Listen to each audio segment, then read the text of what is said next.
Buxari və Müslimdə keçən Ənəs radiyallahu anhunun hədisidir.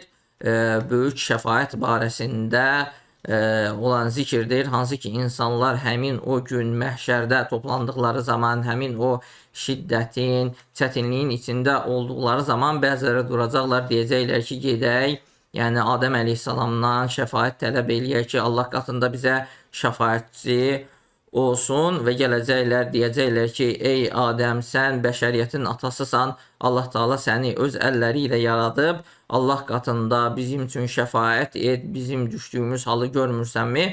Adəm əleyhissalam da üzr gətirəcək və sonra öz günahını zikr eləyəcək. Sonra insanlara deyəcək ki, Adəm əleyhissalam, Nuhun yanına gedin, o Allahın yerə göndərdiyi ən birinci elçisidir. Yəni, bu açıq aydın dəlildir ki, Nuh əleyhissalam ən birinci elçidir. Amma Adəm əleyhissalama gəldikdə isə Adəm əleyhissalam nəbi olub, peyğəmbər olub və mükəlləm olub. Yəni, Allah Taala onunla danışıb. Amma ən birinci elçi isə insanlara göndərilən, hansı ki, onları dəvət etməkdən ötürü və din verilən Nuh əleyhissalam olub.